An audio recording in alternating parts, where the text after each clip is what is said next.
Já, fáðu þér sæti, vinur. Fá mér hvað? Fyrirgefðu. Hvað er ég að fá mér? Sæti? Já, fyrirgefðu. Mér heyrist þú segja, fáðu þér sæti, vinur. Já, nei, ég sagði það ekki. Nei, ég veit. Nei, ég ætla að fá að spyrja þig nokkra spurninga. Já, er þetta svona próf? Já, eða... Já, láttu bara á það. Hvers vegna langaði til að verða flugumferðarstjóri? Það hefur bara alltaf heillað mig mikið. Af hverju? Eins og skipulaður. Já. Alltaf fengið mikið upp úr því að skipuleggja og plana og svona, sko. Já, áttuðu einhverja veikleika að stríða? Já, konur, söng og vín. Fyrirgefðu. Nei, ég er bara að grína. Áttuðu hvort ég sem er síkusíki eða astma eða hvítblæði eða eitthvað? Já. Nei, ekkert svoleiðis. Já, hefurðu haft meltingartruflanir? Auðvitað. Ha? Hver hefur ekki einhvern tímann á ævinni haft meltingartruflanir? Ég? Ekki? Nei. Nú, þú virkar nú einmitt á mig svona sem típa sem geti einmitt verið með krónískt harðlífi. Hvað þú við? Nei, bara innsæi. Innsæi? Já. Skoðaru hægðir þínar? Alltof sjaldan. Ha? Gleymi því alltaf. Maður er alltaf að flýta sér svo mikið. Auðvitað ætti maður að skoða alltaf hægðirnar áður en maður störtar niður. Nú, okkur? Maður getur séð svo mikið eigin heilsufar af hægðum hans. Það? Já.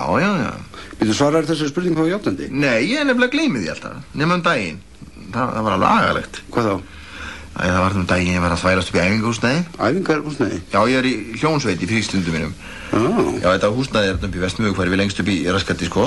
Það er ekki neitt eins og svona. Og ég fæ bara svona svaka stingir á hann. Ég þarf bara að metja sammi á taugarann og náttúrulega engin aðstæð til þess í húsinu. Og ég bara er bara að missa allt í næriðurnar, sko.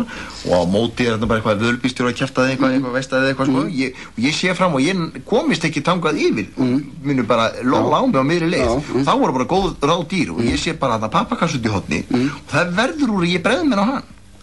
Býtu, erstu að reyna að segja mér að það verið hægt þér í pappakassin? Já, það var ekkert mitt að ræða, annarkvort það var bara kassin eða brókin. Og það var líka þessi fína bossbrók. Já, veistu, ég held að við getum bara... Býtu, ég er ekki búið með söguna. Ég lét bununa bara framhjá, ég gæti beintin hérna ofan í niðurfall, þannig að þetta var nú ekkert svo shabby, sko.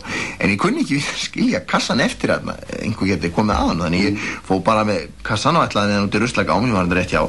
Þá var búið að læsa ruslagáunum, af því það er eitthvað liðið alltaf að koma og henda alls konar drasl í svona gáma, sko, og borgar ekkert fyrir það.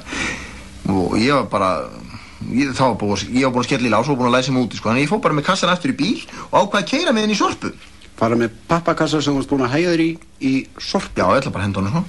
Svo fatta ég það bara á miðri leið, þeir náttúrulega þurfa alltaf að skoða alla kassa í sorpu og flokka drasli. Og þá náttúrulega þetta væri lífrænt úrgangur, sko. Þá myndi ég ekki að fara að útskýra þetta fyrir þeim, þannig að ég bara sneri við. Ég hefur kúkikassa. Svo ég bara fór heim til vina míns og segi þann, heyrðu Gaui, ég með gjöfhanda þetta, hún er í kassa út í bíl. Honum varst þetta náttúrulega mega fyndið. Býtu, gafstu vinuðinn kassa með úrgangi úr sjálfum þér? Ég gaf honum náttúrulega ekkert, sko. Svo settum við hann bara í ruslið og bara í tunnuna og bara að hlæja þessu maður. En pældi í því maður hefði reynt í slísi á leiðinni með kassan og hann hefði bara komið fúk fram í. Bíllinn hefði allir orðið útbíjaður. Einhver hefði komið að hann og halda að ég væri helmingi slassan en ég var. Veistu, ég held að við þurfum ekkert að halda áfram með þetta próf. Akkur ekki? Við ráðum ekki í starf flugumferðarstjóra mann sem ykkur með kúk í kassa. Hörðu, þetta eru fordómar. Vert úti. Já, en mér langar að vera flugumferðarstjóri. Það er ekki hægt. Vert úti,